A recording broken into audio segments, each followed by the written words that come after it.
कर पाऊंगा मैं, ठीक है। कहाँ से वॉल्यूम इंक्रीज कर दूँ भाई मैं? हैं, मैं तो इंक्रीज नहीं कर पाऊंगा मैं, ठीक है। कहाँ से वॉल्यूम इंक्रीज कर दूँ भाई मैं? हैं, मैं तो इंक्रीज करने गया था और बड़े मतलब घट गई क्या?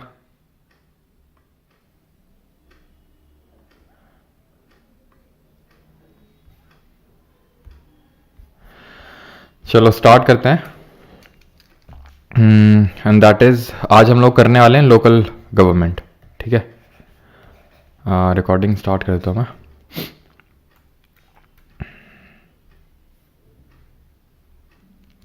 ठीक है, तो लोकल गवर्नमेंट स्टार्ट करने वाले हैं। और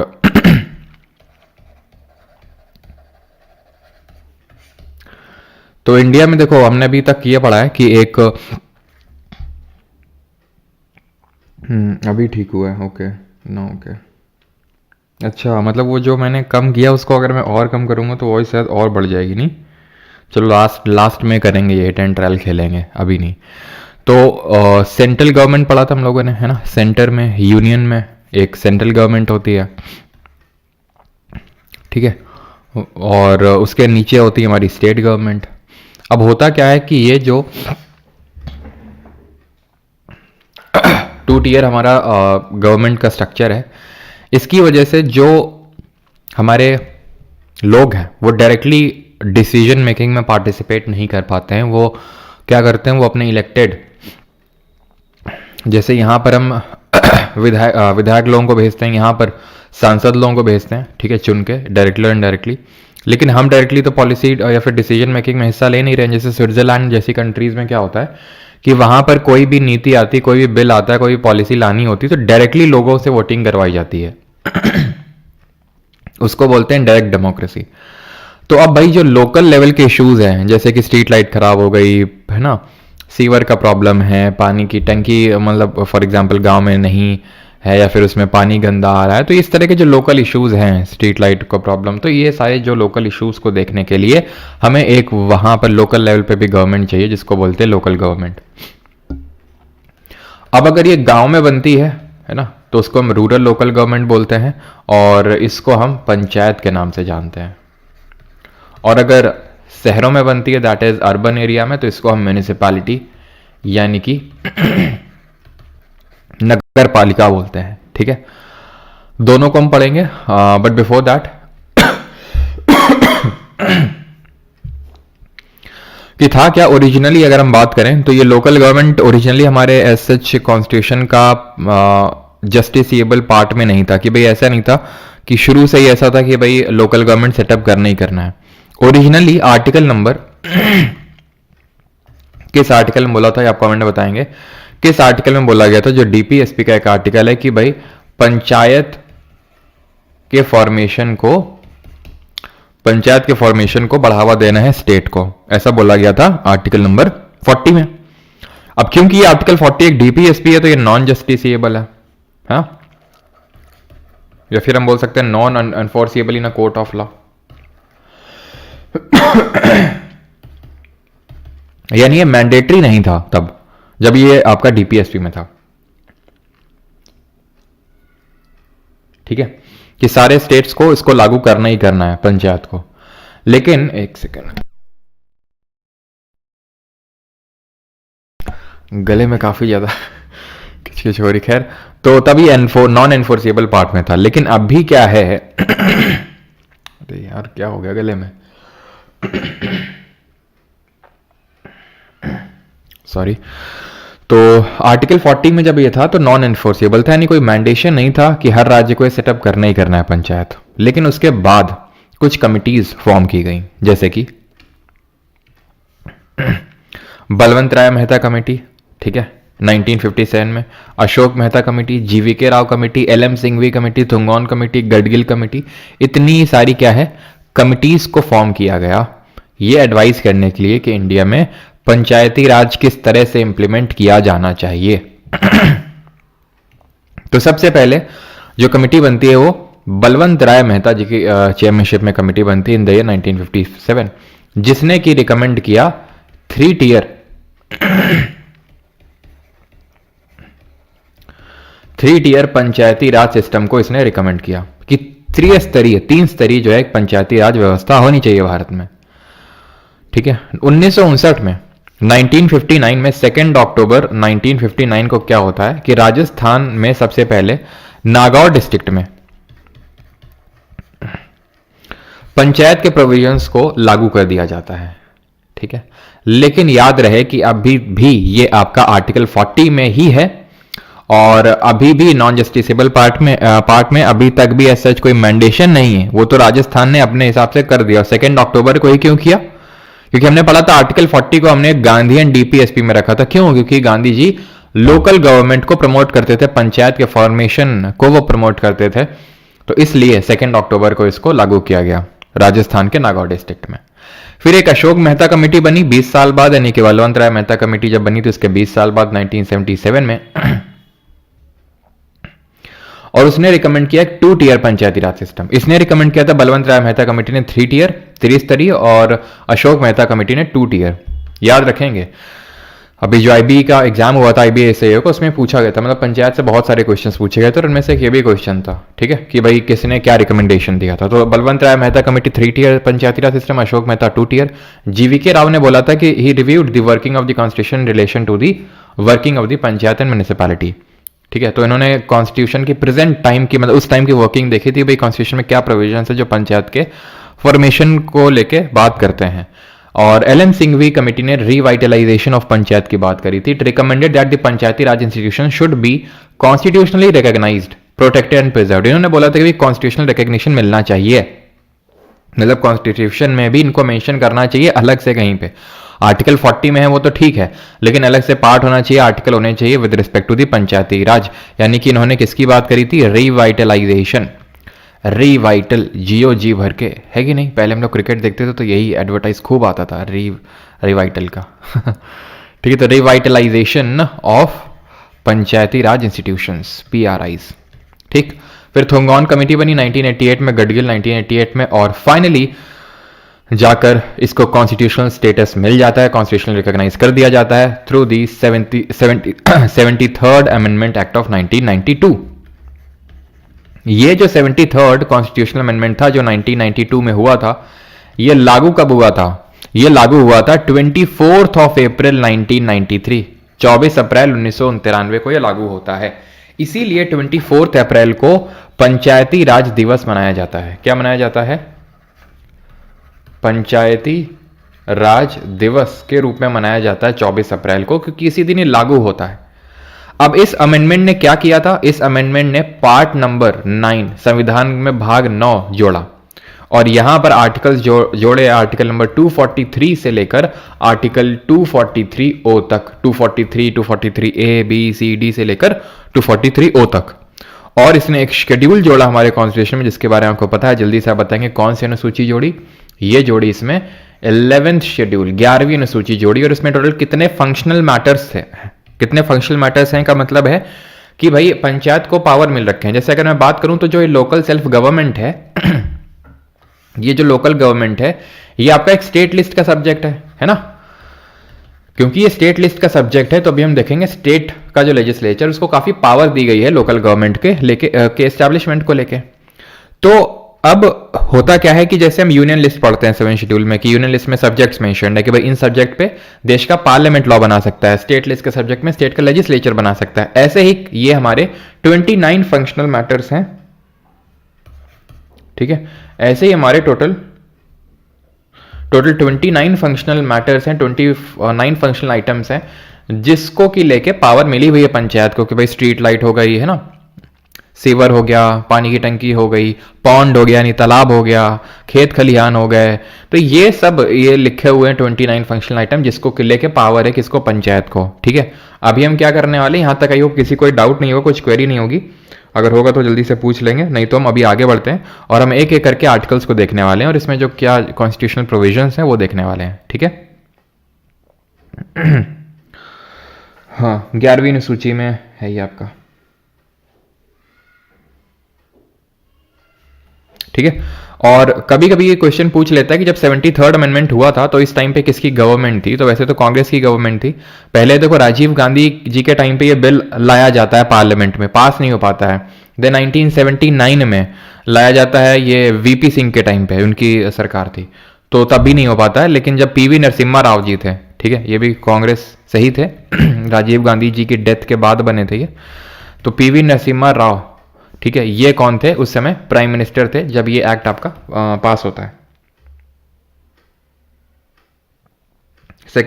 1957 होगा ना, 2 अक्टूबर 1957 नहीं भैया, 2 अक्टूबर 1959 होगा, 1959, 57 नहीं होगा, ठीक है। जो मेनली विलेज लेवल पे, यस 1993 कॉन्स्टिट्यूशन में है ना सर, नहीं शुभम जी बता तो रहे हैं आपको, 1992 में ये अमेंडमेंट हुआ था, इम्प्लीमेंट हुआ था 1993 में, ठीक है, हुआ था 1992 में लेकिन इम्प्लीमेंट हुआ था 93 में। आगे बढ़ते हैं, आर्टिकल नंबर 243 सबसे पहला आर्टिकल है, यहाँ पे डेफिनेशन लिखा हुआ है। डेफिनेशन, अब किसकी डेफिनेशन, तो जो आगे टर्म लिखे हुए हैं डिस्ट्रिक्ट, ग्राम सभा, इंटरमीडिएट लेवल पंचायत, तो इन सब का मतलब या फिर डेफिनेशन, इनकी परिभाषा लिखी हुई है यहाँ पे, ठीक है। तो डिस्ट्रिक्ट का मतलब डिस्ट्रिक्ट है। आपको ग्राम सभा का मतलब पता होना चाहिए, ग्राम सभा का डेफिनेशन आपको याद होना चाहिए, मतलब याद इन दी सेंस वैसे नहीं जैसे हम स्कूल में याद करते थे, लेकिन हाँ पता होना चाहिए कि भाई a body consisting of person registered in the electoral rolls relating to the village comprised with in the area of panchayat at the village level. तो यानी कि एक ऐसी संस्था है जिसमें कि वो सारे लोग, सारे पर्सन्स जो इलेक्टोरल रोल में जिनका नाम लिखा हुआ है, जो रजिस्टर्ड हैं रिलेटिंग टू द विलेज, वो सारे लोग, ठीक है, जो विलेज एरिया में रहते हैं जिनका इलेक्टोरल रोल में नाम है, वो ग्राम सभा के हिस्सा वो ग्राम सभा का हिस्सा माने जाएंगे। Intermediate level, a level between village और डिस्ट्रिक्ट लेवल, ठीक है। अब मैं आपको दिखाता हूँ यहाँ पे आप देख पाएंगे, ये है 3 टियर पंचायती राज सिस्टम, ठीक है। तो एक होता है आपका विलेज लेवल, एक होता है डिस्ट्रिक्ट लेवल और एक होता है ये ब्लॉक लेवल जिसको इंटरमीडिएट लेवल बोलते हैं। तो अभी हम इसको भी देखेंगे, ठीक है, लेकिन आप समझ गए होंगे इंटरमीडिएट लेवल का मतलब क्या है। जो विलेज लेवल और डिस्ट्रिक्ट लेवल के बीच में आता है उसको इंटरमीडिएट लेवल बोलते हैं, ठीक है। आगे बढ़ते हैं, बाकी ये सब देख सकते हो, नॉट दैट मच इंपॉर्टेंट, मतलब डेफिनेशंस लिखी हुई हैं सबकी। अब आता है ग्राम सभा का मतलब, 243A जो पहला मतलब काइंड ऑफ सेकंड आर्टिकल है 243A। अ ग्राम सभा में exercise such power and perform such functions at village level as the legislature of a state by law defined. तो ग्राम सभा जिसमें कौन है, विलेज एरिया में आने वाले वो सभी लोग जिनका इलेक्टोरल रोल में नाम है, तो वो लोग या फिर वो जो हमारी बॉडी है ग्राम सभा, वो क्या, उसके पास क्या पावर होंगे, वो क्या फंक्शन परफॉर्म करेगी, वो आर्टिकल 243A में लिखा हुआ है। 243B, अभी आपको अगेन जैसे मैं हमेशा बोलता हूँ, आर्टिकल को रटने में वो आपको दिमाग नहीं लगाना है, वो मैं आपको याद करवा दूंगा लास्ट में किसमें क्या लिखा हुआ, वो याद हो जाएगा आपको, और मेनली वही पूछता है एसएससी एग्जाम में, ठीक है। कभी कभी वो डेप्थ में घुसता है, कुछ इधर उधर से क्वेश्चन पूछता है, और अगर आप हायर एग्जाम्स में जाते हो तो वहां पे और इधर उधर से क्वेश्चन पूछे जाने के चांसेस होते हैं। जैसे आईबी का भी एग्जाम हुआ था, है ना, तो आप अगर एसएससी की प्रिपरेशन कर रहे हो तो मोस्टली लोग आईबी का फॉर्म या फिर इस तरह के जो भी पेपर्स आते हैं उनमें उनका भी फॉर्म भरते हैं, तो अगर उनमें इधर उधर की चीज़ें आ जाएंगी तो उसके लिए ऐसा तो है नहीं कि फिर हम अलग से पढ़ेंगे। There shall be constituted in every state panchayat at the village, intermediate and district level. 3 level पे बनाई जाएगी, एक तो गांव का लेवल है, बीच का लेवल है, और आपका ये जिला का लेवल है, डिस्ट्रिक्ट लेवल है। अलग अलग नाम से इसको हम जानते हैं, जो भी हम देखेंगे। पंचायत एट दी, ठीक है, आप यहाँ पे देख सकते हैं विलेज लेवल है, ऐसे समझ लो, ये नीचे विलेज लेवल हो गया, ये इंटरमीडिएट लेवल हो गया, और टॉप पे हो गया आपका डिस्ट्रिक्ट लेवल।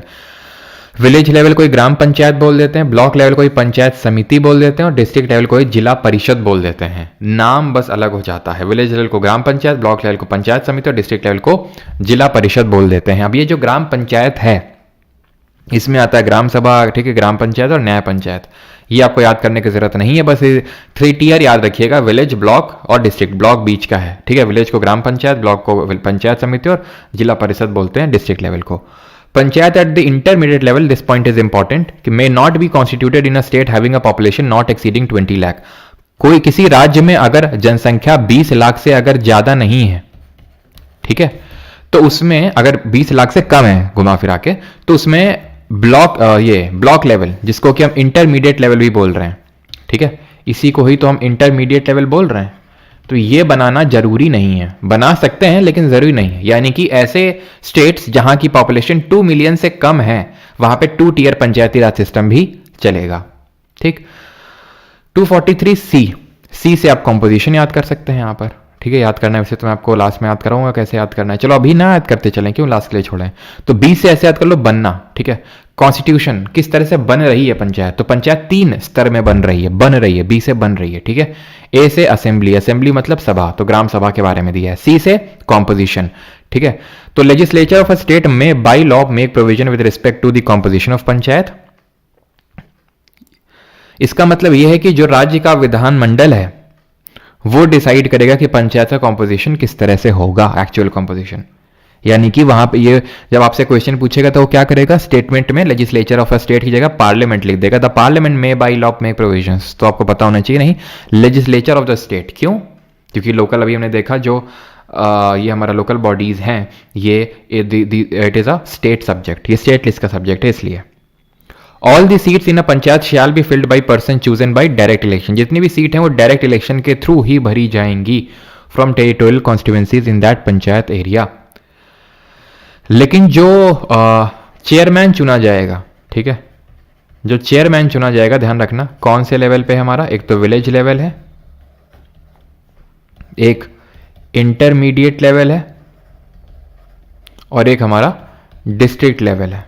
ठीक है, तो इन दोनों लेवल पे जो पंचायत जो चेयरमैन चुना जाएगा वो आपका इनडायरेक्टली चुना जाएगा। इनडायरेक्टली का मतलब है जिनको कि हमने एक तरह से चुना है यहाँ पर, वो लोग चुन के अपना चेयरमैन डिसाइड करेंगे। और विलेज लेवल पे ये डायरेक्ट भी चुना जा सकता है, डायरेक्ट भी लोगों के द्वारा इलेक्ट हो सकता है और इनडायरेक्ट भी।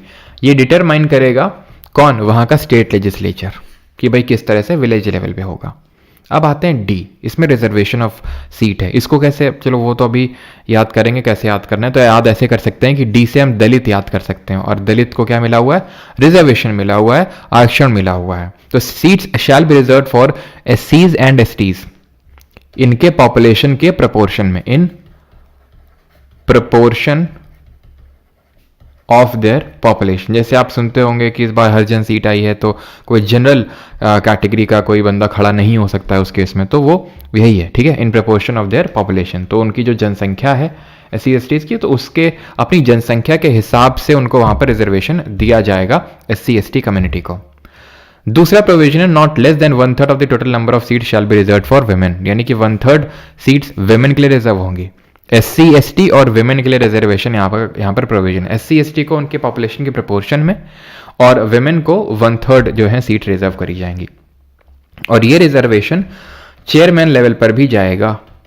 ठीक है, ये रिजर्वेशन चेयरमैन लेवल पर भी जाएगा। और इसमें जो एससी एसटी के लिए सीट्स रिजर्व हुई हैं उसमें 1/3 विमेन के लिए भी रहेंगी। ये एससी एसटी के लिए जो सीट्स रिजर्व हुई हैं उसमें भी 1/3 सीट्स विमेन के लिए होंगी, ये चीज ध्यान रखिएगा।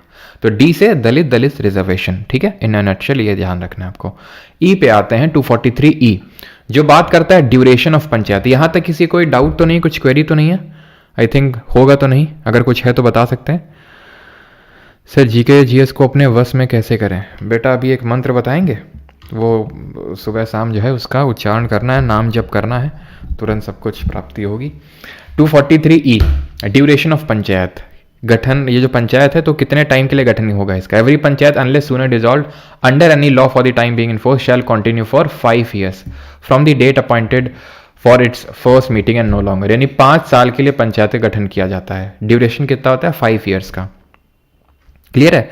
ये सब कुछ आपको मतलब मैं इसलिए लिख देता हूँ भाई, ये कॉन्स्टिट्यूशन के एक्चुअल वर्डिंग से, लेकिन हमें घुमा फिरा के याद रखना 5 साल 5 साल 5 साल बस। ठीक है, ये क्या लिखा हुआ है? अनलेस सूनर डिसॉल्व, इसका मतलब ये कि पहले भी डिसॉल्व किया जा सकता है, like Lok Sabha, like legislative assembly जो हमने देखा था। ठीक है, जैसे हमने देखा था लेजिस्लेटिव असेंबली हो चाहे लोकसभा, वहां पे नो कॉन्फिडेंस मोशन पास होके अगर पास हो गया तो सरकार गिर जाती है और 5 साल से पहले डिसोल्यूशन हो जाता है। लेकिन वहां पे यह था कि अगर डिसोल्यूशन हो गया और फिर से चुनाव हुए और जो नई सरकार बनेगी वो पूरा 5 साल रहेगी। लेकिन यहां पे कैच है, कैच ये है कि अगर सूनर डिसॉल्व हो गई, ठीक है, तो वो सिर्फ कितने टाइम तक रहेगी? वो सिर्फ रिमाइंडर ऑफ द टर्म के लिए सर्व करेगी। यहां पर आप देख सकते हैं before the expiry of its duration specified in clause 1, before the expiration for a period, क्या लिखा हुआ है यहाँ पे? ये चीज, ये पॉइंट पढ़ो। A panchayat constituted upon the dissolution of a panchayat before the expiration of its duration shall continue only for the reminder of the period. जैसे फॉर एग्जाम्पल आज मान लो 2024 में कोई बनती है, पंचायत का चुनाव होता है, गठन होता है, तो 2029 तक रहेगी ये। लेकिन मानते हैं 26 में क्या होता है, ये जो पंचायत बनी थी वो डिसॉल्व हो गई, ठीक है, वो ढंग से काम नहीं कर रही तो वहाँ के लोगों ने सपोर्ट हटा लिया तो भाई डिसॉल्व हो गई, ठीक है। तो अब होगा क्या कि जो नई पंचायत बनेगी 2026 में, वो ये मत सोचना कि वो फिर से 2031 तक रहेगी, ना ना, वो सिर्फ अगले 3 साल तक ही रहेगी, 2029 तक, रिमाइंडर ऑफ द टर्म के लिए, ठीक है। और इससे पहले कि भाई हमारी पंचायत का डिसोल्यूशन हो, जैसे 2024 से बनी 2029 में डिसॉल्व होगा, तो वेट नहीं करना है, 6 महीने यानी एक्सपायर होने से 6 महीने पहले ही, ठीक है, क्या करवा लेने हैं, इलेक्शंस करवा लेने हैं नई पंचायत का गठन करने के लिए। 6 महीने पहले ही इलेक्शंस करवा लेने हैं नई पंचायत का गठन करने के लिए। और ये इलेक्शन कौन करवाता है अभी हम देखेंगे, ठीक है। तो no amendment of any law for the time being force shall have the effect of, ठीक है। तो ये आपको याद करने की बिल्कुल भी ज़रूरत नहीं है। ये वाला प्रोविजन पढ़ेंगे 243E का पहला वाला कि 5 साल का ड्यूरेशन होता है, और जो अर्ली डिसोल्यूशन होने पर, प्री मेच्योर डिसोल्यूशन होने पे जो पंचायत का गठन होता है वो सिर्फ रिमाइंडर ऑफ द टर्म के लिए सर्व करती है, ना कि पूरे टर्म के लिए। और 6 महीने के भीतर भीतर जो है आपको चुनाव करवा लेने हैं। मतलब जैसे 2029 में ख़त्म होगी, 2029 का मतलब ऐसा वेट नहीं करेंगे कब वो ख़त्म हो जाए, 6 महीने पहले ही चुनाव करवा लेंगे। 243F ये बात करता है डिस्क्वालिफिकेशन फॉर मेंबरशिप। याद कैसे रखना है, एफ से फेल हो गए, डिस्क्वालीफाई हो गए। तो कौन डिस्क्वालीफाई होगा, तो अगर तभी डिस्क्वालीफाई होगा अगर वो किसी पर्टिकुलर लॉ जो वहाँ के स्टेट लेजिस्लेचर ने बनाया है। अब स्टेट लेजिस्लेचर को इतनी पावर्स क्यों दी गई हैं इसके रिस्पेक्ट में, क्यों इसलिए दी गई हैं क्योंकि हर स्टेट की नीड्स डिफरेंट है। कहीं पे बहुत ज़्यादा ट्राइबल पॉपुलेशन है, कहीं बहुत ज़्यादा एससी पॉपुलेशन है, ओबीसी, तो मतलब उस हिसाब से वो स्टेट अपना प्रोविजन देखेगा। जैसे कि यहाँ पर मैंने आपको बताया कि भाई एससी एसटी और वुमेन के लिए रिजर्वेशन है। रिजर्वेशन बैकवर्ड क्लासेस को भी दिया जा सकता है, रिजर्वेशन हमारे एमपीज एमएलएस को भी दिया जा सकता है कि भाई वो भी यहाँ पर आ सकते हैं। लेकिन ध्यान आपको इस बात का रखना है कि ये जो बैकवर्ड क्लासेस को जो मिलेगा क्या रिजर्वेशन, ये मैंडेटरी नहीं है, ये भाई देना ही पड़ेगा, चाहे किसी भी राज्य में पंचायत क्यों ना बन जाए, एससी एसटी और वुमेन को रिजर्वेशन प्रोवाइड करना ही पड़ेगा। लेकिन जो बैकवर्ड क्लासेस को यहाँ पे जो दिया जाएगा वो वहाँ का स्टेट लेजिस्लेचर पे डिपेंड करता है, वो देता है या नहीं देता है, मैंडेटरी नहीं है। समझ रहे हैं आप, तो ये चीज़ ध्यान रखिएगा।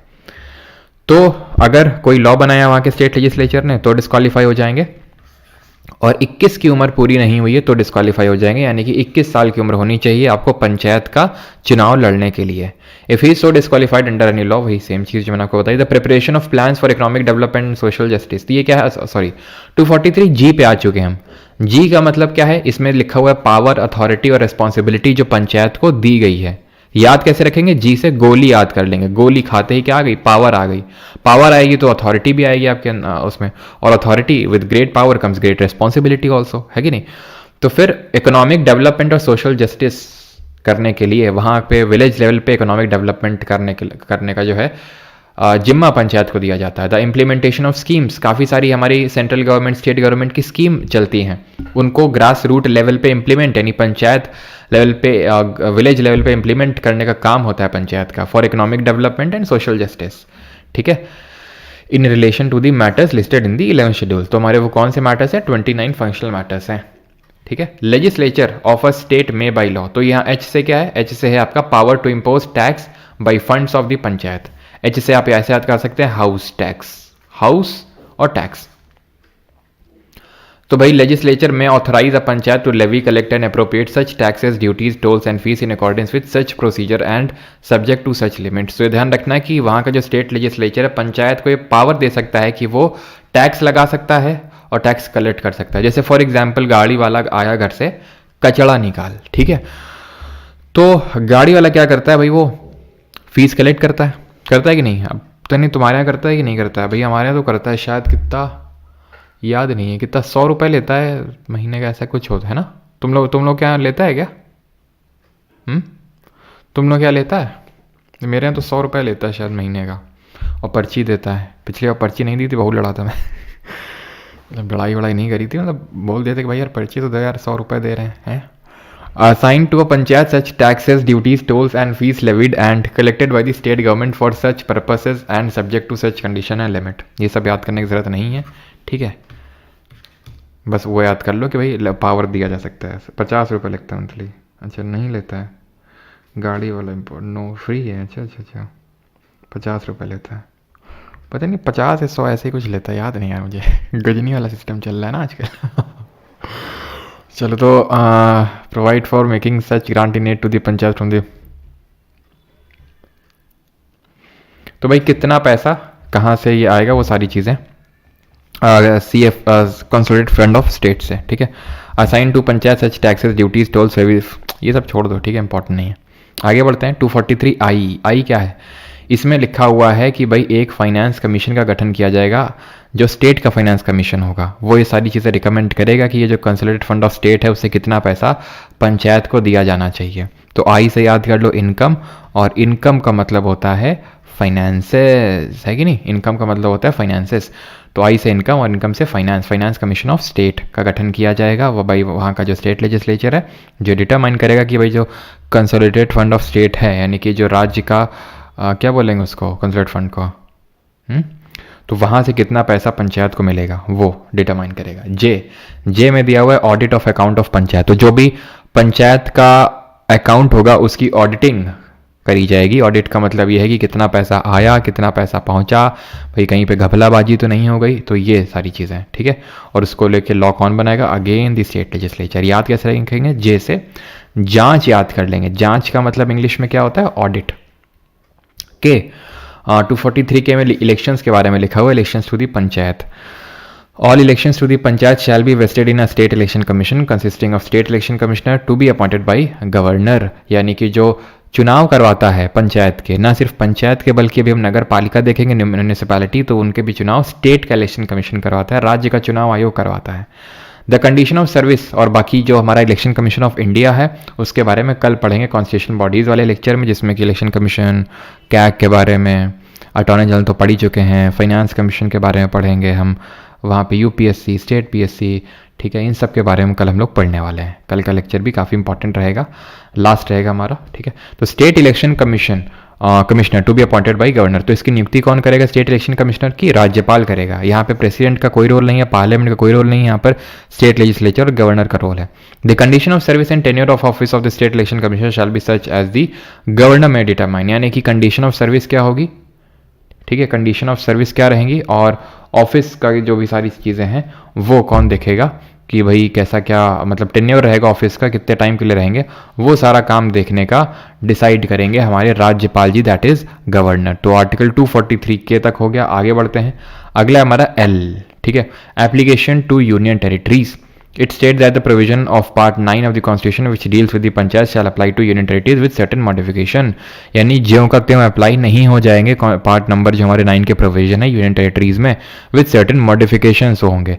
ये सब जो आपको राम गाथा लिखी हुई रटने की जरूरत नहीं है, बस ये याद कर लो, एल से यूटीज के एल लग गए, यूटीज के एल लग गए, यूनियन टेरिटरीज के एल लग गए, खत्म, ठीक है। एंड दिस 243 एम में क्या लिखा हुआ, part not to apply to certain areas, कौन कौन से ऐसे राज्य हैं जहां पर ये पंचायत के जो प्रोविजंस है, पार्ट नंबर 9 के जो प्रोविजंस है वो लागू नहीं होंगे। तो नागालैंड, मेघालय और मिजोरम में ये लागू नहीं होंगे, यहां तक कि जो यूटी ऑफ दिल्ली है वहां पर भी लागू नहीं होते हैं। Delhi is the only UT जहां पर पार्ट नंबर 5 के यानी कि विद रिस्पेक्ट टू पंचायत जो प्रोविजंस है वो लागू नहीं होंगे, और नागालैंड, मेघालय और मिजोरम में लागू नहीं होंगे, क्योंकि इनको एक स्पेशल स्टेटस मिला हुआ है कि भाई तुम अपने हिसाब से देख लो, है ना।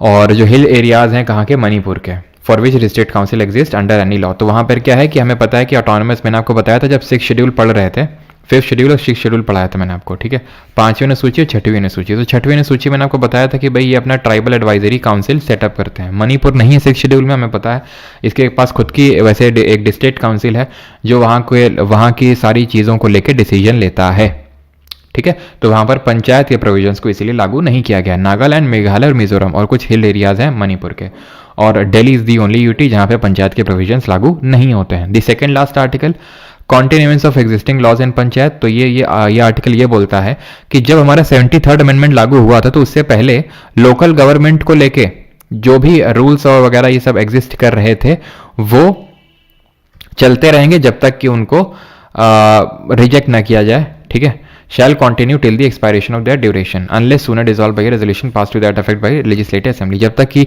वहां की विधानसभा उनको हटाती नहीं है तब तक वो प्रोविजंस कंटिन्यू होते रहेंगे जो आज़ादी से पहले चल रहे थे, ठीक है। 243 वो हमारा लास्ट आर्टिकल है, and that talks about bar to interference by courts in electoral matters, यानी कि जो भी इलेक्टोरल मैटर का मतलब क्या है, तो जो स्टेट का इलेक्शन कमीशन है वो क्या करता है कि जब चुनाव होते हैं पंचायत और नगर पालिकाओं के, तो उनको कॉन्स्टिट्यूएंसी में बांटता है। जैसे हमने आर्टिकल नंबर 82 में देखा था, एक डीलिमिटेशन कमीशन यानी परिसीमन आयोग बनाया जाता है। वो क्या करता है, पैरिटी मेंटेन करने के लिए वो कॉन्स्टिट्यूएंसी में बांटता है, और इस तरह से बांटता है कि भाई वो जो वहाँ की जनसंख्या हो वो सेम नंबर ऑफ जो एक कैंडिडेट है वो सेम नंबर ऑफ जनसंख्या को रिप्रेजेंट कर रहा हो, सेम नंबर ऑफ पॉपुलेशन को रिप्रेजेंट कर रहा हो।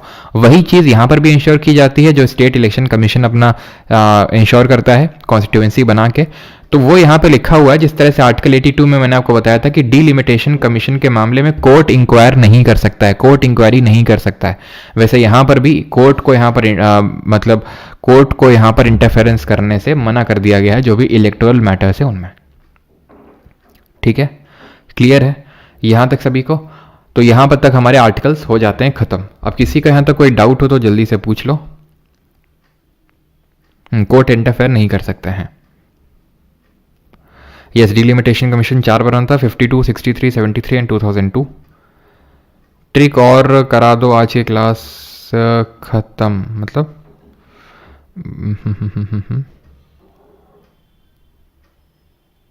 सर कई लोग अपनी फॉर्च्यूनर के पीछे ब्लॉक प्रमुख लिखा लेते हैं, वही है क्या?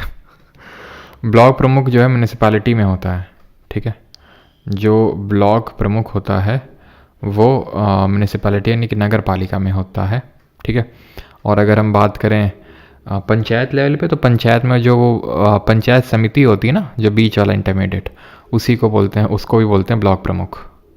फॉर्च्यूनर ले घूमते हैं, देख लो तुम, है एमएलए लोग क्या लेके घूमते होंगे, एमपी लोग का तो है ना। सर समराइज़ कर दो, कर देते हैं समराइज़। चलो आगे बढ़ने से पहले मैं समराइज़ कर देता हूँ कि जो तो हमने अभी तक पढ़ा है, बस इसके बाद ख़त्म है, बस 5 मिनट का लेक्चर और बचा है, उसके बाद क्वेश्चंस करेंगे, ठीक है। तो हमने ये पढ़ा कि सबसे पहले आर्टिकल नंबर 40 मेंशन करता है पंचायत, लेकिन ये नॉन जस्टिसेबल पार्ट में है। देन होता क्या है कि हमारी काफ़ी सारी कमिटीज़ बनती हैं, जैसे बलवंत राय मेहता कमेटी उनमें से एक थी, सबसे पहले 1957 में बनती है, जो त्रिस्तरीय पंचायती राज व्यवस्था की बात करती है। 2 साल बाद 2 अक्टूबर 1959 को राजस्थान इसको लागू कर देता है, लेकिन अभी तक कोई ऐसा कोई एक्ट नहीं आया था, एक्ट पारित नहीं हुआ था, अधिनियम नहीं आया था जिसके तहत पंचायत के इस्टेब्लिशमेंट या फिर उसके फॉर्मेशन को लेकर कोई मैंडेशन क्रिएट किया गया हो। तो 2 अक्टूबर राजस्थान के नागौर डिस्ट्रिक्ट में ये होता है, ठीक है, सबसे पहले। उसके बाद ये होता है कि भाई हमारी अशोक मेहता कमेटी बनती है, गडगिल कमेटी बनती है, जीवीके राव कमेटी बनती है और थुंगॉन कमेटी बनती है। ये सारी कमेटीज़ कुछ ना कुछ अपनी रिकमेंडेशन देती हैं, तो उनके बेसिस पे 73rd अमेंडमेंट एक्ट होता है और 3 टियर पंचायती राज सिस्टम को लागू कर दिया जाता है on the basis of recommendation of Balwant Rai Mehta committee. 1992 में अमेंडमेंट होता है, 1993 में इंप्लीमेंट होता है। 24 अप्रैल को उस दिन हम पंचायती राज दिवस मनाते हैं। नरसिम्हा राव जो हैं, पीवी नरसिम्हा राव उस समय प्रधानमंत्री हुआ करते थे। अब होता यह है कि हमारे इसके थ्रू पार्ट नंबर 9 कॉन्स्टिट्यूशन में जोड़ा गया, शेड्यूल नंबर 11 जोड़ा गया, और पार्ट नंबर 9 में 243 से लेकर 243 तक इसमें जोड़ा गया। 243 A B C D E, ठीक है, एफ जी एच आई जे के एल एम एन एंड ओ, ठीक है। तो ये 243 में क्या है, डेफिनेशन दी हुई है। मेरे साथ साथ रिकॉल करो, ऐसा नहीं कि मतलब मैं लिख रहा हूँ यहाँ पे, ठीक है, मैं अपने लिए रिवाइज नहीं कर रहा हूँ, आपके लिए करा रहा हूँ, तो आप रिकॉल करिए। जैसे 243 ए से क्या याद करेंगे, असेंबली, असेंबली मतलब सभा, तो इसमें ग्राम सभा के बारे में दिया हुआ है कि इसके पास क्या क्या पावर्स हैं इसके पास। बी से बनना, बनना मतलब इसका कॉन्स्टिट्यूशन दिया हुआ है कि भाई ये 3 स्तरीय बनेगी, 3 लेवल पे बनेगी, ठीक है। सी से दिया हुआ है इसका कॉम्पोजिशन, कॉम्पोजिशन का मतलब है कि सारी जितनी भी सीट हैं वो भरी जाएंगी डायरेक्ट इलेक्शन से, और चेयरमैन की इंटरमीडिएट और डिस्ट्रिक्ट लेवल पे इनडायरेक्टली, और विलेज लेवल पे जैसा वहाँ का स्टेट लेजिस्लेचर बोलेगा। डी से दलित, दलित से रिजर्वेशन, तो इसमें रिजर्वेशन दिया गया है, किसको दिया गया, SC ST को उनके पॉपुलेशन के प्रोपोर्शन में, और वुमेन को 1/3। ई से, ई का मतलब होता है, देखो ई का मतलब होता है 5, रीजनिंग में ही तो होता है, ई का मतलब 5 होता है, तो 5 साल का क्या है इनका ड्यूरेशन होता है, और अगर अर्ली डिसोल्यूशन हो गया तो फिर रिमाइंडर ऑफ द टर्म के लिए पंचायत सर्व करती है, 6 महीने के अंदर इलेक्शन करवा लेने होते हैं आपको। एफ से फेल, फेल मतलब डिस्क्वालिफिकेशन, तो भैया अगर आपकी 21 साल की उम्र हो चुकी है तो ठीक है, नहीं तो अगर नहीं हुई तो फिर आप डिस्क्वालीफाई कर दिए जाएंगे, या फिर कोई और अगर इस तरह का लॉ वहाँ की स्टेट लेजिस्लेचर क्रिएट करती है तो भी। जी से गोली, गोली मतलब पावर अथॉरिटी जो दी गई है पंचायत को वो दिया हुआ है। एच से हाउस टैक्स, तो टैक्स लेवी करना, फीस लेवी करना और कलेक्ट करना, ये पावर दिया जा सकता है बाई दी वहाँ का state legislature to the panchayat. I say income, तो जो स्टेट का फाइनेंस कमीशन है उसका गठन किया जाएगा, जो कि बताएगा किस तरह से कितना फंड मिलना चाहिए। जे से है आपका जांच, जांच मतलब ऑडिट होगा यहाँ पे। के से है इलेक्शन, के से क्या है, के से है इलेक्शन, ठीक है, कि इलेक्शन कौन करवाएगा, स्टेट का जो इलेक्शन कमीशन है वो करवाएगा। एल किसके लग गए थे, यूटीज के, कि यूटीज में विद सर्टेन मॉडिफिकेशंस अप्लाई होंगे पार्ट नंबर 9 के प्रोविजंस, ठीक है। एम और एन और ओ, ठीक है, तो एम में क्या था कि कहाँ पर हमारी प्रोविजंस, अगर आप ध्यान से याद करें तो कहाँ पर हमारे प्रोविजंस लागू नहीं होंगे, तो नागालैंड हो गया, मेघालय हो गया, मिजोरम हो गया, यहाँ पर अप्लाई नहीं होंगे, और हिली ट्रैक्ट्स जो हो गए हमारे मणिपुर के, वहाँ अप्लाई नहीं होगा। और एन से जरा आप बता देंगे, एन में क्या था, अभी हमने पढ़ा था, और ओ में अभी हमने लास्ट में सबसे पढ़ा कि बार टू इंटरफेरेंस बाई कोर्ट, यानी कि जो कोर्ट है वो इंटरफेयर नहीं कर सकते इलेक्टोरल मैटर्स पे, ठीक है। क्लियर है ये चीज़, आगे बढ़े तो भाई 243 एन में वही है कि आपका कॉन्टिन्यूएंस ऑफ जी पंचायत के प्रोविजंस हैं जो आज़ादी से पहले थे, वही आपके चलते रहेंगे जब तक कि वहाँ का स्टेट लेजिस्लेचर अलग नहीं करेगा। यहाँ तक कि अगर आपको है ना ये 243 जे तक भी याद हो गया अब यहाँ तक पूछेगा तो सीधे कर ही दोगे, ट्रिक के साथ देख लिए हैं, जे तक तो ट्रिक के साथ देख लिया ना, अगर यहाँ तक कोई पूछेगा तो आराम से कर दोगे। लेकिन मान लेते हैं नहीं पूछेगा, इनमें से कोई एक पूछ लिया तो भाई ऑप्शन एलिमिनेशन से कर दोगे, कोई दिक्कत वाली बात है नहीं, ठीक है। याद हो गया, याद हो गया सभी को, यहीं पे क्लास में याद भी हो गया, समझ भी गया, सब कुछ हो गया।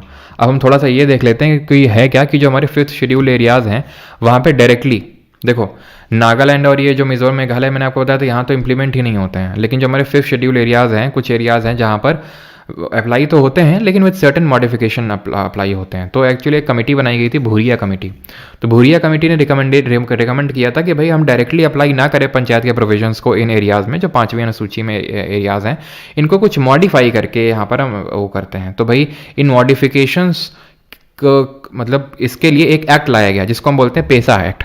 पेसा का मतलब है panchayat extension to scheduled areas, notes में आपको मिलेगा, panchayat extension to scheduled areas, यानी कि जो पंचायत के प्रोविजंस हैं, पार्ट नंबर 9 के प्रोविजंस हैं, ठीक है, उनको किस तरह से विद सर्टेन मॉडिफिकेशन अप्लाई किया जाए 5th शेड्यूल एरियाज में, उसके लिए एक्ट लाया गया। जैसे कि वहाँ की ग्राम सभा को बहुत ज़्यादा पावर दे दी गई, नॉर्मल जो पावर मिलती है उससे कहीं ज़्यादा, कि जो भी माइनर फॉरेस्ट प्रोड्यूस है, यानी फॉरेस्ट से जो भी ट्राइबल्स वगैरह नहीं, पत्ती वत्ती या फिर कुछ जड़ी बूटी, आदिवासी हेयर ऑयल, ठीक है, तो आदिवासी हेयर ऑयल जैसे कर्नाटका की जो हिक्की ट्राइब है तो वो बनाती है, तो उनको पावर मिलनी चाहिए भाई कि वो किस तरह से उसको रेगुलेट करना चाहते हैं। ऐसा नहीं कि जबरन वहाँ पे कोई चला गया, उनकी ज़मीन हड़प ली, या फिर कोई कंपनी चली गई कि हमें तो इतना तुम प्रोड्यूस करके दो ही दो, इस तरह से नहीं, वो लोग वहाँ के डेटा माइन करेंगे।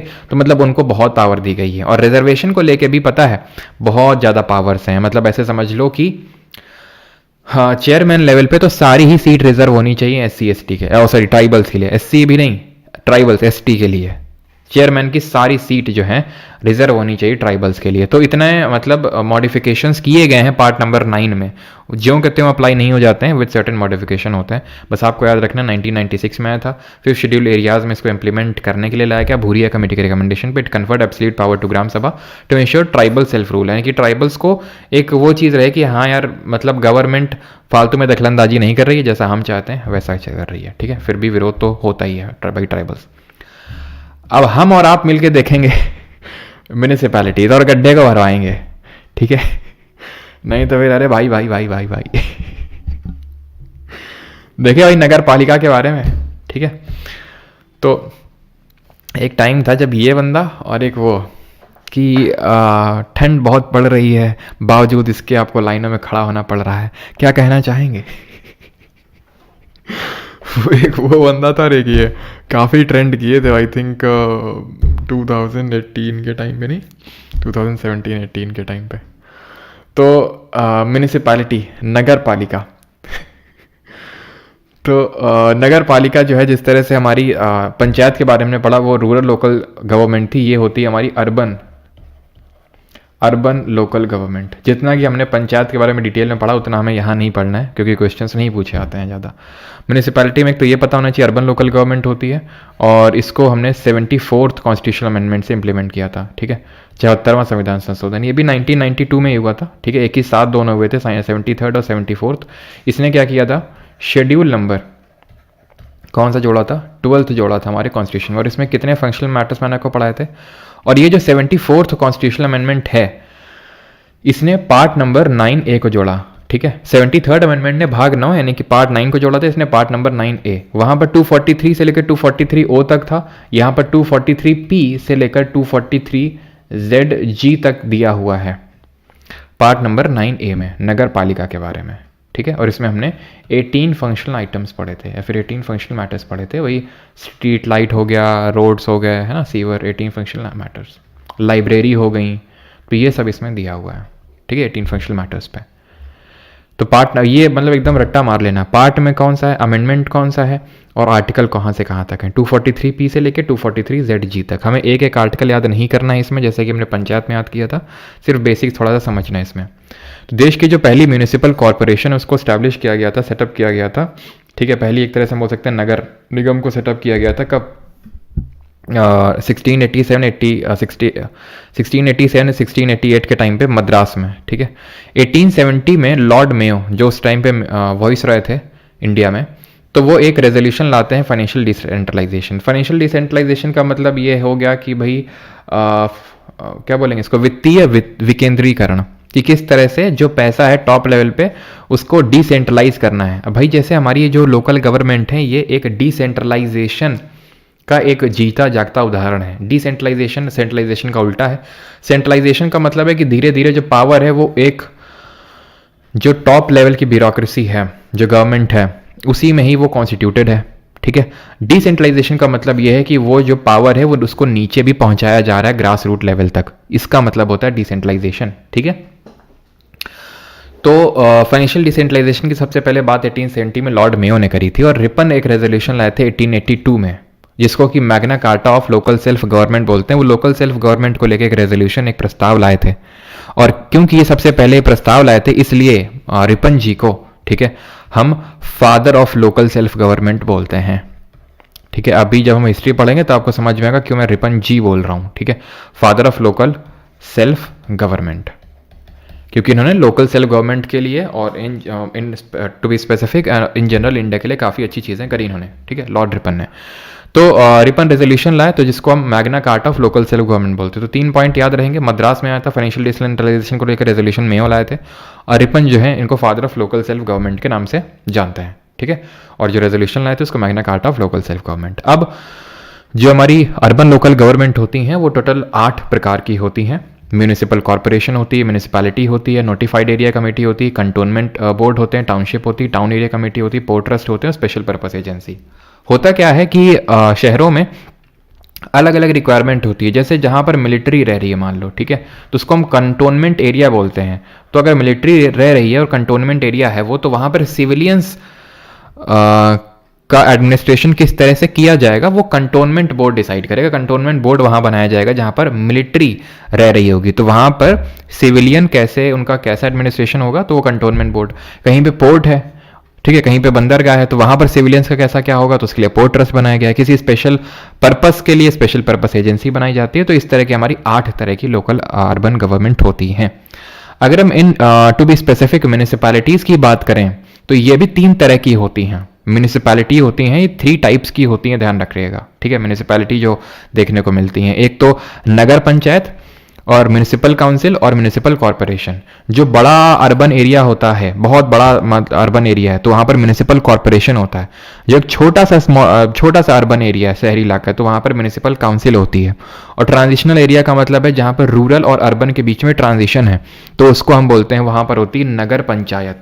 नगर भी और पंचायत भी है, मतलब कि वहाँ रूरल और अर्बन के बीच में ट्रांजिशन है। क्लियर इतनी चीजें। यहां पर भी जितनी सीटें भरी जाती हैं, ठीक है, all seats are filled through direct election, ठीक है, थ्रू डायरेक्ट इलेक्शन, जैसे कि पंचायत में भरी जा रही थी। यहां पर भी चुनाव कौन करवाता है, स्टेट का इलेक्शन कमीशन करवाता है, जो हमने 243K में देखा था। यहां पर भी आपका स्टेट का फाइनेंस कमीशन होता है, जो हमने आर्टिकल 243I में देखा था, ठीक है।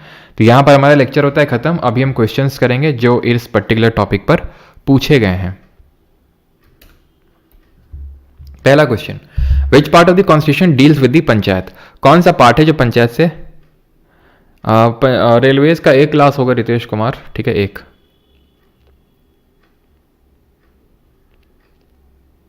Ward number 69। सर मैं आपको कानपुर में देखा कल। अच्छा, कल देख लिए तुम फाइनली है।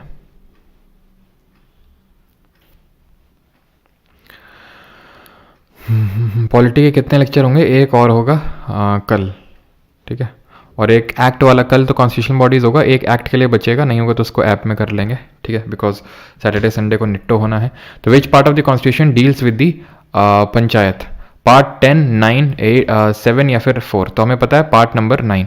अच्छा, पार्ट किस पार्ट में क्या है? वैसे तो हमें पता है पार्ट 4 में डीपीएसपी है, पार्ट 6 में स्टेट के बारे में है, लेकिन जो हमारे बाकी पार्ट छूट गए हैं वो कल जब हम वो सारी चीज़ें कर लेंगे, मतलब कि कल हम और भी कॉन्स्टिट्यूशनल बॉडीज़ करेंगे ना, तो यूपीएससी किस पार्ट में, स्टेट पीएससी इलेक्शन कमीशन, जब वो कर लेंगे, खत्म कर लेंगे, तो उसके बाद हम मैं आपको एक समराइज़ कर दूंगा एक बार लास्ट क्लास में, जो एक्ट वाली क्लास होगी, सारी चीज़ें। तो उससे क्या होगा कि और विद ट्रिक मैं आपको बता दूंगा, तो वो सारा हमारा खत्म हो जाएगा, और जो सोर्सेज वगैरह था वो भी, ठीक है। अच्छा, रुपेश आपका 69 है, ओके। राज यादव वार्ड 7 में रहता है। भाई किसने वार्ड पूछा तुमसे? क्वेश्चन का आंसर बताओ ना, है? क्वेश्चन पूछ रहे हैं तुमसे, तुम वार्ड नंबर बता रहे हो। How many tiers are there in a Panchayati Raj structure? CPO में क्वेश्चन पूछा गया भाई कि पंचायती राज स्ट्रक्चर में कितने टीयर्स होते हैं? 3 टीयर होते हैं, ठीक है। एक विलेज लेवल होता है, इंटरमीडिएट लेवल होता है और ब्लॉक लेवल होता है। सॉरी, विलेज लेवल होता है, इंटरमीडिएट लेवल होता है, डिस्ट्रिक्ट लेवल होता है, ठीक है। Which of the following articles of the constitution mentions about the organisation of village panchayat?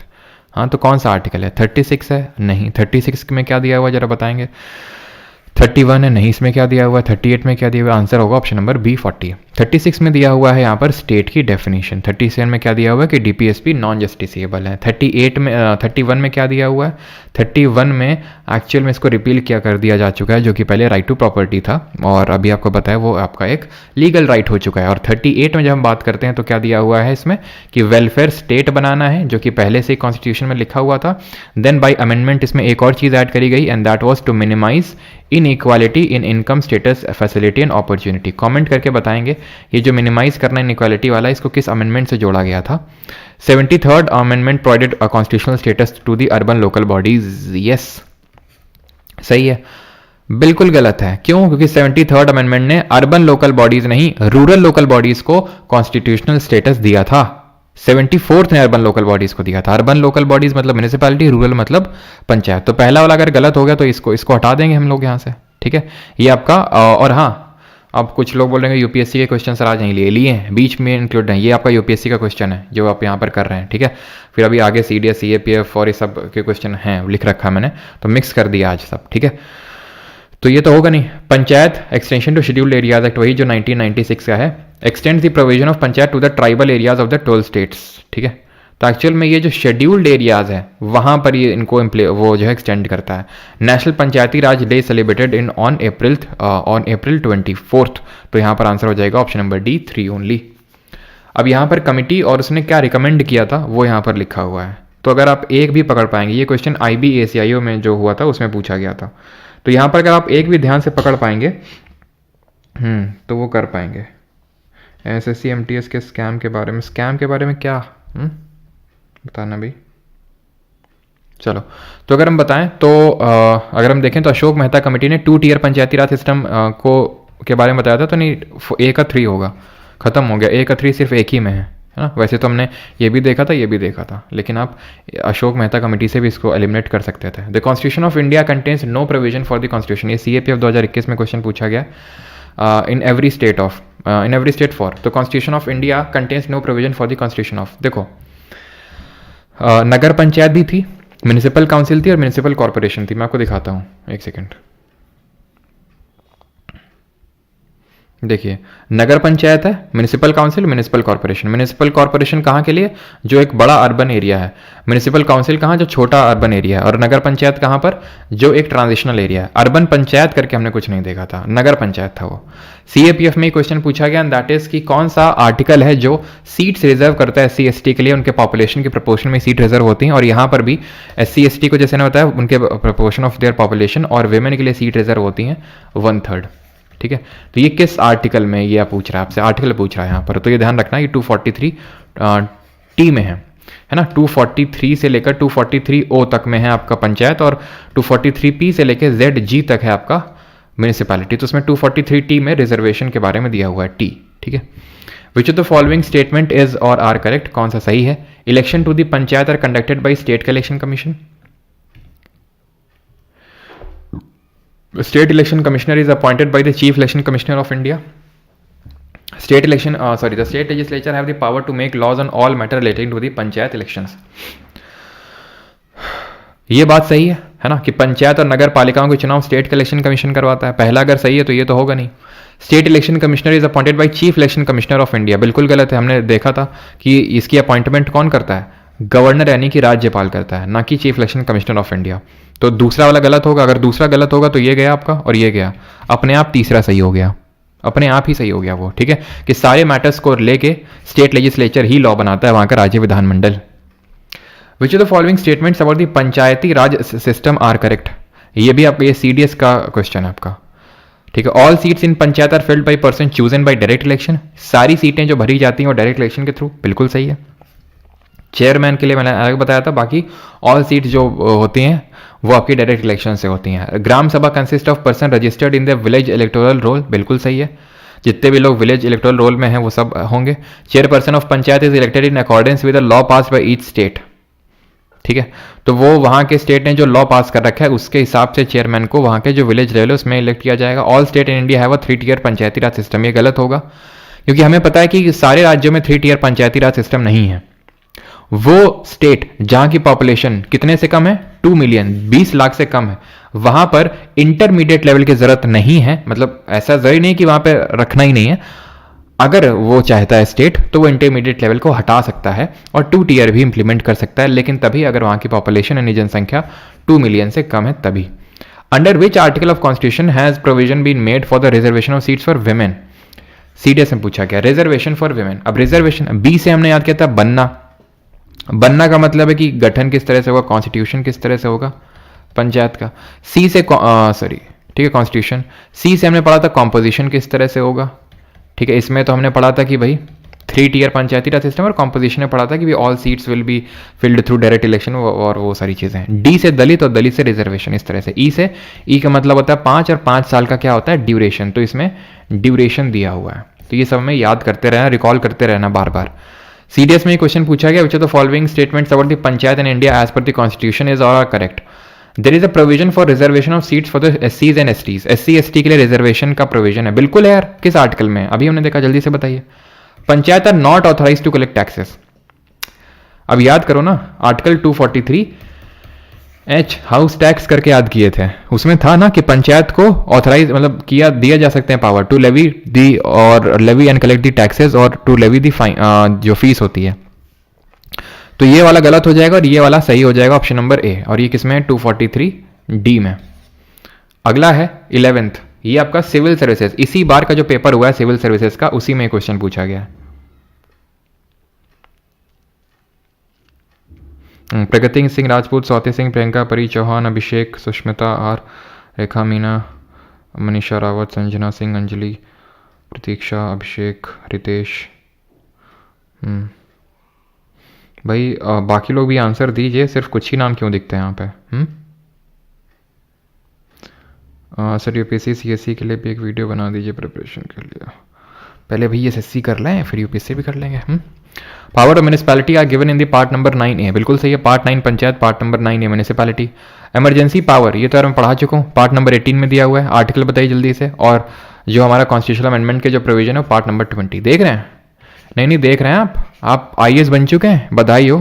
ठीक है, तो ये कौन से आर्टिकल में? आर्टिकल नंबर 352 से 360 के बीच में है. ठीक है, 352 से 360. और पार्ट नंबर 20 में आर्टिकल नंबर 368. कितने तरह के अमेंडमेंट्स, कितने टाइप्स के अमेंडमेंट दिए हुए हैं आर्टिकल 368 में. Gram sabha means a body consisting of persons registered under dash. Gram sabha का अर्थ है पंजीकृत व्यक्तियों से बनी संस्था. तो ग्राम सभा सीआईएसएफ असिस्टेंट कमांडेंट है, सीधा असिस्टेंट. अब तुमको लगेगा सर सीआईएसएफ असिस्टेंट कमांडेंट क्या सीएपीएफ का होता है? हमें बुद्धू समझ रखे हो क्या? बेटा तुम बुद्धू हो. ठीक है, जिन लोगों को नहीं पता है सीआईएसएफ में क्या होता है, अभी धीरे धीरे सीआरपीएफ में भी होने लग गया है. डिपार्टमेंटल एग्जाम होता है, जैसे आप सीपीओ के थ्रू एसआई लगोगे. ठीक है, तो आपकी अगर 5 साल की सर्विस हो जाएगी तो उसके बाद आप डिपार्टमेंटल एग्जाम में बैठ सकते हो और आप सीधे असिस्टेंट कमांडेंट बन सकते हो, group A gazetted level officer, उसको हम बोलते हैं। फिर आपके नाम मतलब, लेकिन वो पता है जब आप मतलब बन भी जाओगे तो हमेशा, अगर जैसे मान लो आपका नाम है रजत कुमार, ठीक है, तो रजत कुमार AC जब लिखा होगा तो उसके आगे लिखा रहेगा LDCE, limited departmental competitive exam, ठीक है। यानी आप इस एग्जाम के थ्रू हुए थे। अगर आप CAPF के डायरेक्टली थ्रू जो एग्ज़ाम होता है ना, UPSC जो ये भी UPSC करवाती है, ठीक है, और उसके थ्रू अगर लगते हो तो वहाँ पर वो होता है डायरेक्ट एंट्री ऑफिसर, ठीक है। पावर ऑलमोस्ट सेम ही होती है, सच डिफरेंस नहीं होता है। तो उसमें पूछा गया था ये। तो ग्राम सभा क्या है, तो अच्छा क्वेश्चन है। देखिए तो यहाँ पर 2 ऑप्शन में कंफ्यूज होंगे आप। In the electoral roll consisting relating to the village comprise with in the area of panchayat at the village level, in the electoral roll of ward. अब वार्ड की तो यार कहीं चर्चा करी नहीं थी, अगर आप ध्यान से देख लो, मैंने जो डेफिनेशन यहाँ पर लिखी थी उसी में आपको विजिबल हो जाएगा क्लियरली, अगर आपने गौर फरमाया होगा। ये देख लो, a body consisting of person registered in the electoral roll relating to the village, electoral roll relating to the village, ना कि वार्ड, ठीक है। Electoral roll consisting to the relating to the village, ठीक है, ये ध्यान रखेंगे। अगला ये भी CSF AC में क्वेश्चन पूछा गया आपका, और नॉट करेक्ट पूछा है इसमें, कौन सा सही नहीं है। वार्ड्स म्यूनिसिपैलिटी में होता है। सर पढ़ते टाइम नींद को कैसे रोकें बता दीजिए प्लीज़ सर, पढ़ते टाइम। चलो एक वीडियो बना देंगे, बिकॉज सर्दियाँ आ रही है और सर्दियों में नींद थोड़ी ज़्यादा आती है ना। आज जैसे भी वाला बैकग्राउंड नहीं रखा नहीं, ठीक है, तो नींद ज़्यादा आती है तो उसके रिगार्डिंग हम आपको बता देंगे कैसे क्या चीज़ें रखनी है। फिर गलत बोला, प्रियंका नहीं प्रियंका, अच्छा ठीक है। सर पंचायती राज सिस्टम से भाई ऐसा कोई सिस्टम नहीं था, ठीक है। जैसे कि कहीं कहीं पे जैसे हरियाणा में खाप पंचायत चलती है। नेक रोटेशन, अरे हाँ यार भूल ही गए थे नेक rotation, thank you Kalpana ji. Batch का price study zone exam edition, नहीं अभी तो नहीं होगा study zone. Pushpendra Sahu C बता रहे हैं, अच्छा देखते हैं। Not less than 1/3 of the total number of offices of chairperson at each level are reserve for the women, सही है। Reservation of SCs and STs are provided for at all the 3 level of local bodies, yes. State can provide for reservation of the OBCs if needed, क्या पूछा, क्या not correct ना, ये भी सही है। State election commissioner is appointed by, C नहीं होगा पुष्पेन जी, ठीक है, D होगा इसका। कौन अपॉइंट करता है, गवर्नर।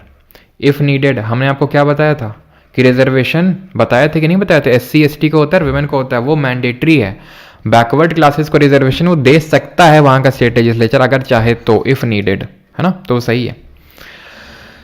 साइंटिस्ट बन लो जल्दी से। Which of the following statement relating to the duration of panchayat is not correct, तो ड्यूरेशन के बारे में कौन सा सही नहीं है बताइए जल्दी से।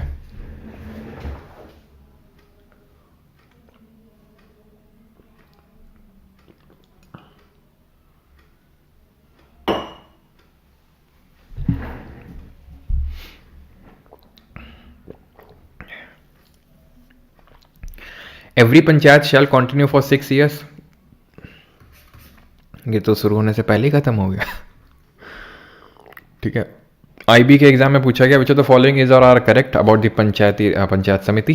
Strength of panchayat samiti depend on the population in a samiti area. Panchayat समिति क्या होती है, वो जो ब्लॉक लेवल वाली देखी थी, तुमको हर चीज दिखानी पड़ती है। ब्लॉक लेवल पंचायत समिति, ठीक है, तो उसी की बात हो रही है। तो the strength of panchayat samiti depend on the population in samiti area. All the sarpanch of gram panchayat are not members, ये भी सही है। द समिति इज इक्विप्ड विद द, ये गलत होगा आपका, ठीक है, इसमें CEO नहीं होता है इसमें।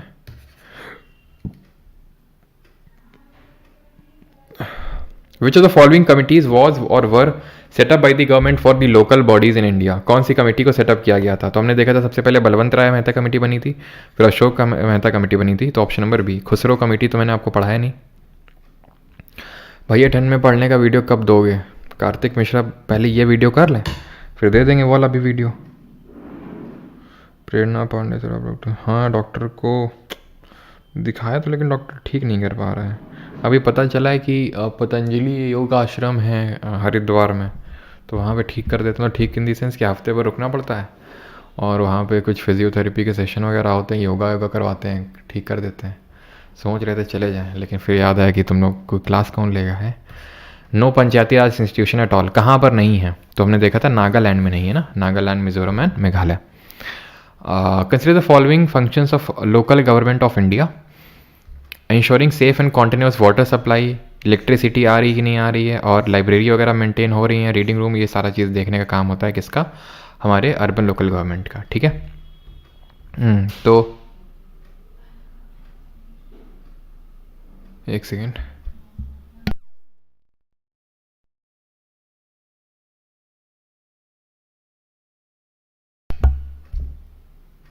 ठीक है। तो which of the following is are discretionary functions, तो इनमें से ये ऑप्शन यार गलत हैं इसमें, ठीक है। डिस्क्रिशनरी फंक्शंस कौन से हैं, तो तीनों हैं। सिर्फ रामदेव बाबा से वीडियो कॉन्फ्रेंस करवाइएगा, अच्छा। हाँ नहीं, वहाँ पे बाबा रामदेव आते हैं, बताते हैं, क्योंकि हमारे यहाँ पे अभी एक मतलब हमारे नेबर हैं, तो वो गए थे आंटी और अंकल, तो बोल रहे थे तुम भी जाओ अगर नेक में पेन रहता है तो। बोल रहे थे रामदेव बाबा आए थे वहाँ पे, मतलब आते हैं वो, तो मैंने भी देखा था। तकिया मत रखा करो यार, ये नॉर्मल एडवाइस है, तकिया मत रखो। जाने कब से नहीं रख रहा हूँ मैं, 3-4 महीने हो गए, मैं तकिया नहीं रखता हूँ मैं।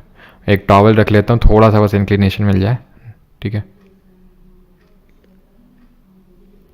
रनिंग करके आते हैं तो नींद आता है, तो रनिंग करके आते हैं बताता हूँ मैं, ठीक है। मैं बताऊँगा उसी वीडियो में कैसे आप, ठीक है, थोड़ी टाइम के लिए एक नैप ले सकते हैं 10-15 मिनट का, उससे क्या नींद नहीं आएगी।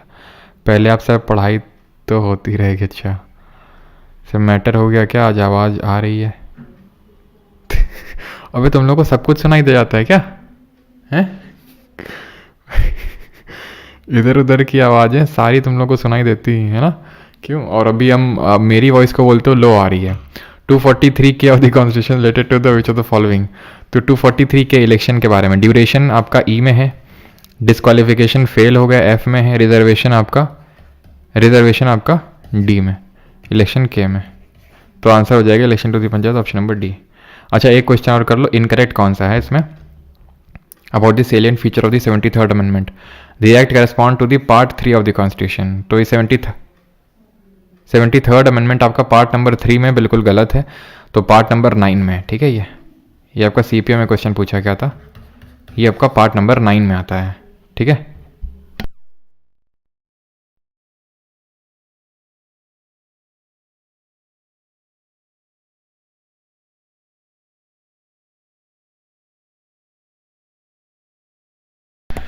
ग्राम सभा is a meeting of all adults who live in the area covered by, तो ग्राम सभा सारे अडल्ट की मीटिंग होती है जो कहाँ पर रह रहे हैं, जो रह रहे हैं आपके पर्टिकुलर पंचायत एरिया में, ठीक है।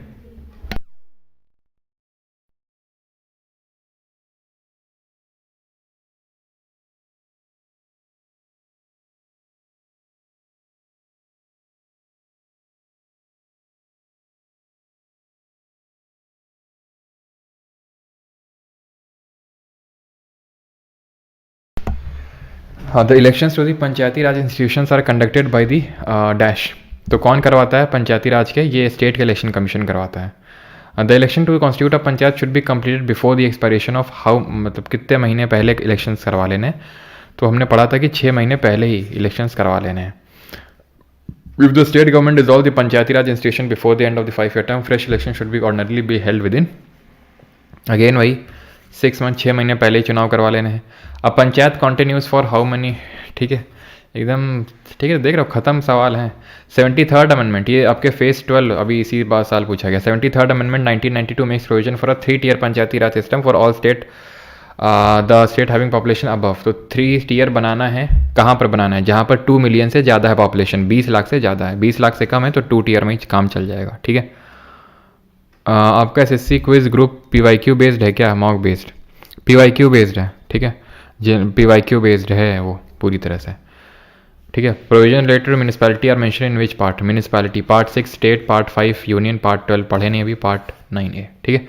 बाकी यार 3-4 क्वेश्चन तो खुद से भी करो हैं, चलो भाई थैंक यू सभी को, धन्यवाद। और क्या मेरी भी नेक में हलवा क्वेश्चन है सर, बिल्कुल, न्यूरोलॉजिस्ट को दिखाओ।